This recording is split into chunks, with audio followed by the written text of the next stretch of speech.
Hey everybody, welcome back to another film of the week. Hope you guys have been enjoying the content on the channel as of late. Heading out to see a friend. Actually we're gonna have a movie night, so not sure what the movie's gonna be, but we're just gonna chill out and watch a movie. And figured while I'm driving over there, I'd rather just get this review done. This will be kind of bite-sized, just because I don't have as many thoughts on this film. As what we're gonna discuss today a Mark Wahlberg vehicle, because we have a new film from Mark Wahlberg coming out, Arthur the King, which I will be checking out. I think it looks adorable, and from what I've been hearing, it's been getting okay reviews, so curious to see it. So we're gonna give it a shot, and we're gonna check it out. So, it's kind of a precursor, kind of giving my thoughts on Mark Wahlberg proper as of late, because, you know, with his films lately, it's kind of 50-50. You know, like, Mark Wahlberg by comparison, I'm not saying acting-wise they're far, alike, but in just an overall commitment to the roles, I would compare him to, like, Robert De Niro, in that you get two versions of Robert De Niro, one that gives a shit and one that doesn't give a shit. And Mark Wahlberg is that kind of performer, where when you watch his movies, you can automatically tell if he cares or not about the projects that he's in. And we've discussed his collaborations with Peter Berg in the past. We've discussed Lone Survivor not too long ago on this channel, I believe for Blind Tuesdays, if I'm not mistaken. We've also discussed Deepwater Horizon, I believe. Also, that was actually on my previous channel, but to get my thoughts on Deepwater Horizon real quick. I like it, but I think that by comparison of the other three, it's probably the weakest when it comes to the Peter Berg, Mark Wahlberg collaborations, the true story-based type films that they've done. But the last one that we're going to talk about, I actually think is my favorite, and to be honest, probably Mark Wahlberg's best in a while.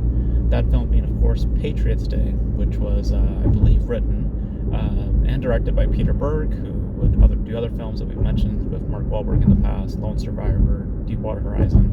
They would also continue their collaboration afterwards with a film called Spencer Confidential, which I wasn't that crazy on, had like Post Malone or something.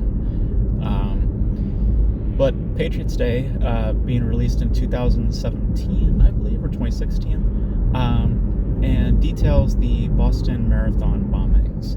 I believe that happened in 2013, as it details from varying perspectives from the events, from the law enforcement that are trying to track down the terrorists, as well as the terrorists themselves, as well as the victims to the bombings.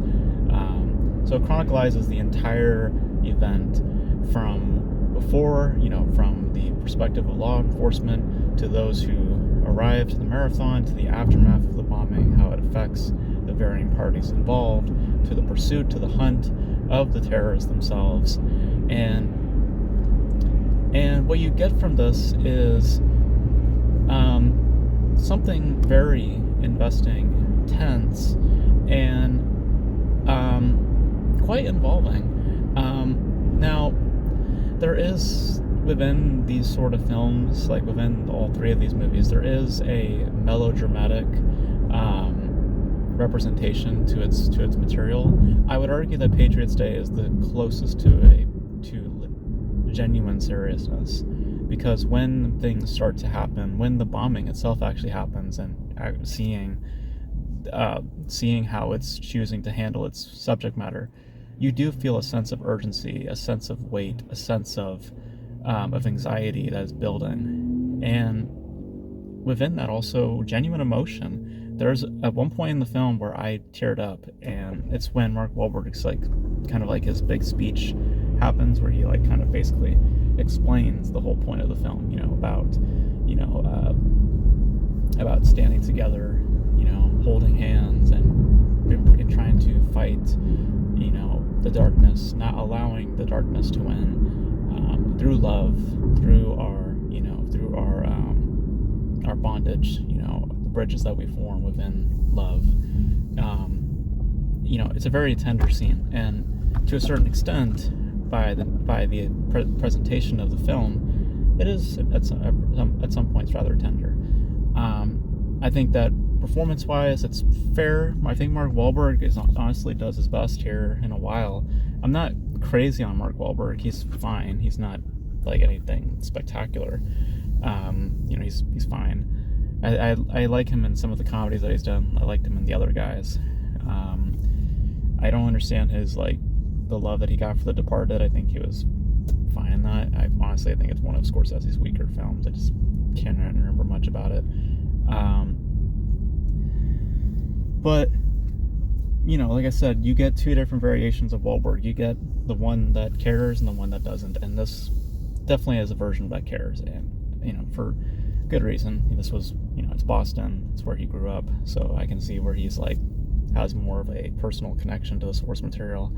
But the gravity of the situation is felt, and it feels more passionate. It feels more passionate than the other two films. The other two films feel like they're chronicling events. This one is obviously doing the same thing, but there is more of a personal lens in the center of it.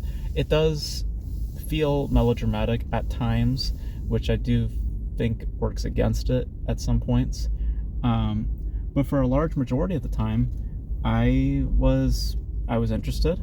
I was intrigued. I could feel the tension, the anxiety, and I think that the multiple perspectives that they choose to focus on, I think, gives more of a sense of urgency and just a sense of again, waitfulness to the overall situation. If we were to centralize it on one specific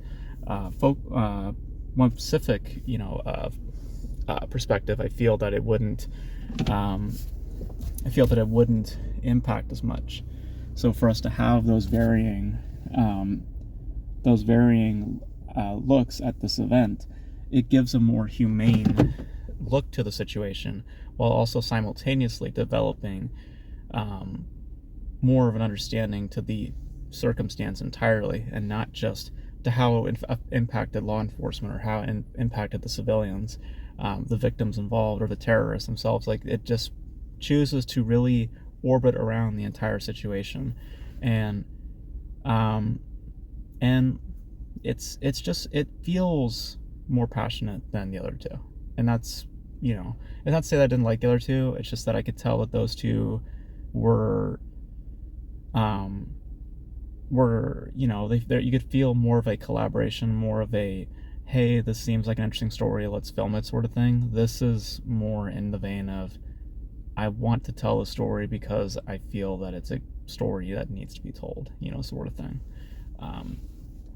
And it's, there's almost a whiff of Catherine Bigelow in this film. I got kind of whiffs of her just by the overall camera work, the shaky cam, just kind of the off-putted nature of the camera, where it's kind of not on a tripod, just always moving around, handheld sort of thing. And the build and tension almost feels kind of similar to that of The Hurt Locker, which The Hurt Locker is a better film overall. It's much more serious, I think, and overall just weightfulness is felt more in that film. Because like I said, the only anchor I can give to Patriots Day is just that the seriousness that it wishes to embed itself in. It's not necessarily, it's not one that feels completely, it feels a little artificial.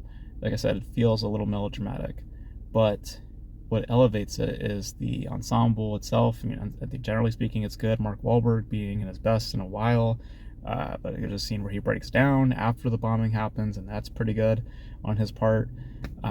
Generally speaking, he's good in this. I like J.K. Simmons. I like John Goodman. I like Kevin Bacon in this. I like the exploration of the circumstance. I feel that every story is justified. It doesn't feel like we're just hanging certain stories on. It all feels like it's warranted in the structure of the film and just the overall construction of its story. It doesn't feel like any stories are just being just padded. It all feels purposeful. But it feels more genuine than the other two. But in saying that, I'm not saying that it is completely genuine emotionally. Like I said, it does feel a little artificial, um, but the depictions, the performances, the presentation has a more um, has more of a raw nature than I would say Lone Survivor and Deepwater Horizon does, and generally just keeps you invested, keeps you intrigued, and maintains a maintains a level of passion that I just think is that is more apparent than when you look at the other two films that Peter Berg and Mark Wahlberg would work on. And not even with bringing up Spencer Confidential, I don't even think we have to bring that shit up.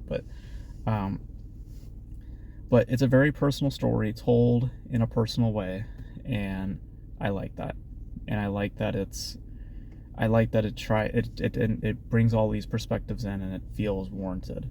Um, you know, so yeah, it's a good piece. It's a pretty good piece. I don't think that it's great. Like I said, I think that the sincerity could have been more developed.